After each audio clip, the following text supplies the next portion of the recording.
పాత నిబంధనలో ఒక భక్తుడు మాట్లాడుతున్న మాట ఏంటంటే, సర్వోన్నతుడైన దేవుడు ఆయనకు రాయించి ఇచ్చిన గ్రంథం నుంచి ఆయన మాట్లాడుతున్న మాట ఏంటంటే, మా పితరుల అందరి వలె మేమును నీ సన్నిధిని ఏమా అధికులమును పరదేశులమయ్యున్నాము.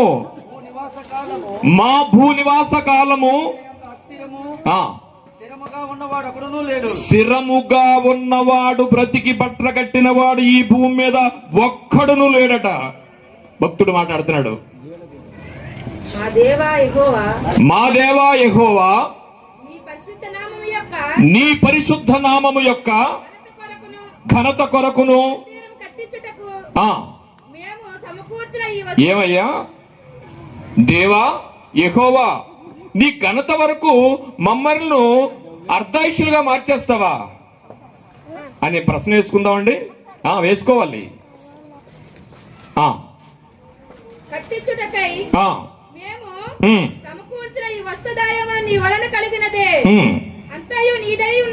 చాలమ్మా, ఇదే మాటని చాలా ఒక చట్టాన్ని మాట్లాడుతున్నాడు. సర్వోన్నతుడైన దేవుడు యెహోవా దేవుడు ఈ లోకానికి ఒక చట్టాన్ని ఇచ్చాడు.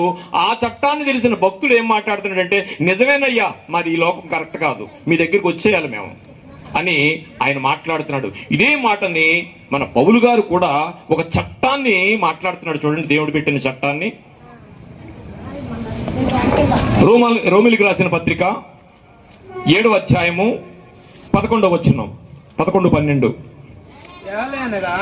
ఏలయనగా పాపము ఆజ్ఞను హేతువు చేసుకుని అనగా కారణము చేసుకుని నన్ను మోసపుచ్చి దాని చేత నన్ను చంపెను. కాబట్టి ధర్మశాస్త్రము పరిశుద్ధమైనది, ఆజ్ఞ కూడా పరిశుద్ధమైనదే, నీతి గలదియు ఉత్తమమైనది. చాలండి, ఈ వచనములో ఉన్న విషయాన్ని మీకు మీకు చెప్పేస్తాను. దానికి ముందు చదవబడిన 2 వచనాలను బట్టి, వాక్యాలను బట్టి చిన్న ప్రార్థన చేసుకుందాం. మహోన్నతుడును మహాపరిశుద్ధుడు అయిన మా పరలోకపు తండ్రి, ఈ ఉదయకాల సమయంలో ఎందు నిమిత్తమైతే మేమందరం నీ సన్నిధిలో ఉన్నామో మీకు తెలుసు నాయన. ఇదిగో గాంధా లక్ష్మి గారి యొక్క కుటుంబ ఆదరణ కొరకు మీ సన్నిధిలో మేమందరం ఉన్నాం నాయన. మా మాటలు ఏ ఒక్కరిని తాత్కాలికమైన ఆదరణ కలిగించవచ్చేమో కానీ సుదీర్ఘమైన ఆదరణ కలిగించడానికి నీ జీవ గ్రంథము మాత్రమే, నీ పలుకులు మాత్రమే, నీ మాటలు మాత్రమే.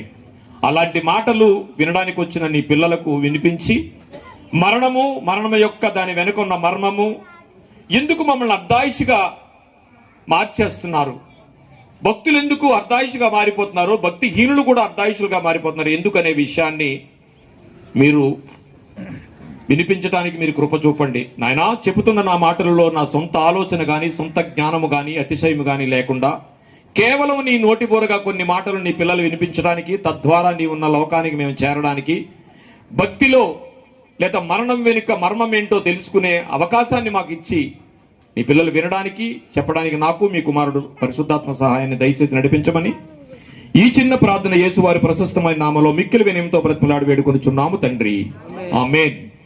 ఇక్కడ పౌలు గారు ఒక చట్టాన్ని చెప్తున్నారు. ఏమిటంటే, ఇది వన్ వే ఉంది, రక్షక భటులు అక్కడ ఉన్నారు, అక్కడి నుంచి నువ్వు వన్ వే కాదని వెళ్ళిపోతున్నావు, పట్టుకోడా? ఎస్. ఏం చేసింది అక్కడ చట్టం? దాని పని చేసుకుంటా పోయింది. ఆ చట్టంలో నువ్వేమయ్యావు? తప్పు చేసావు కనుక ఇరుక్కుపోయావు. అలాగని చట్టం మంచిదా చెడ్డదా? అక్కడ ఏమన్నాడండి? ధర్మశాస్త్రము పరిశుద్ధమైనది, దేవుని ఆజ్ఞ చాలా పరిశుద్ధమైనది. దేవుడు ఈ రోజు మనిషిని ఎందుకు అర్ధాయుషిగా మార్చేశాడు లక్ష్మి గారిని అని మనం ఒక ప్రశ్న వేసుకుంటే, ఇప్పుడు దేవుడు మంచోడా చెడ్డోడా?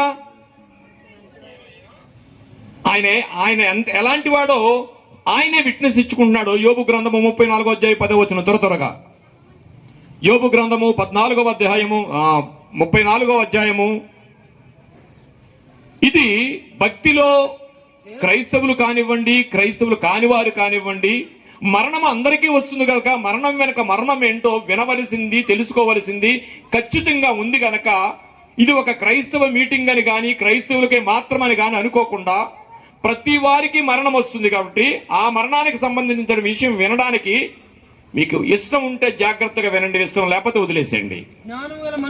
విజ్ఞానము గల మనుషులారా నా మాట ఆలకించుడు. దేవుడు తనంతట తానే మాట్లాడుతున్నాడు మనతో ఈ రోజు. ఏంటంటే నాయనా మీకు విజ్ఞానం ఉంది కదా, విజ్ఞానము గల మనుషులారా నా మాట ఆలకించుడి.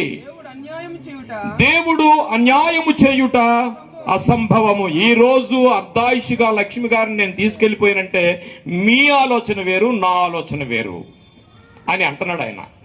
విజ్ఞానము గల మనుషులారా ఏంటి? జ్ఞానం ఏంటి, విజ్ఞానం ఏంటి? What is the difference between జ్ఞానం అండ్ విజ్ఞానం?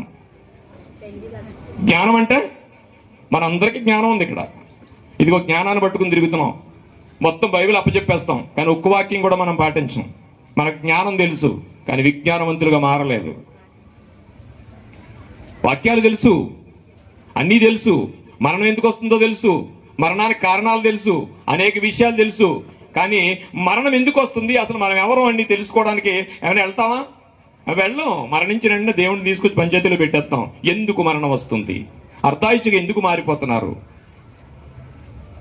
కీర్తనల గ్రంథము 139వ అధ్యాయము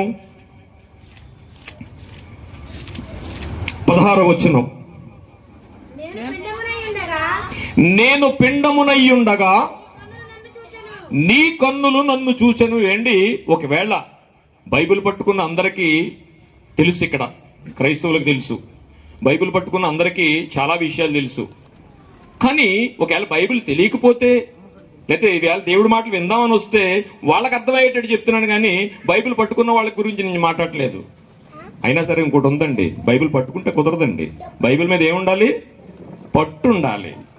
బైబిల్ చాలా మంది పట్టుకుంటాం, సుఖం లేదు. బైబిల్ మీద పట్టు ఉండాలి. నేను ఇంకా ఎల్కేజీలోకి వెళ్ళి మాట్లాడుతున్నాను. నేను ఏంటంటే, దేవుడట పిండముగా ఉండగానే ఆయన కన్నులు పిండాన్ని చూస్తాయట. దేవునికి మహిమ కలుగును గాక. చదవండి. నేను పిండమునై ఉండగా నీ కన్నులు నన్ను చూచెను. నియమింపబడిన దినములలో ఒకటైనా కాకమునుపే నా దినములన్నీయు నీ గ్రంథములో లిఖితములయ్యని. ఈ వాక్యం చాలా సార్లు చదువుకుంటాం, చాలా రకాలుగా అర్థం చేసుకుంటాం. నేను మీకు ఎవరికి రాదని చెప్పట్లేదు, నాకు తెలిసిన విషయం మీకు చెప్పట్లేదు, అందరికీ తెలిసిందే. తెలియని వాళ్ళు తెలుసుకోవడానికి నేను ఈ వాక్యాన్ని వివరిస్తాను. నేను పిండమునై ఉండగా నీ కన్నులు నన్ను చూసెను, నా దినములలో ఒకటైనను కాకమునుపే నీ గ్రంథములో లిఖితములు ఆయనంటే ఆ రోజే, పుట్టిన రోజే నువ్వెన్ని సంవత్సరాలు బ్రతుకుతావో రాశాడట.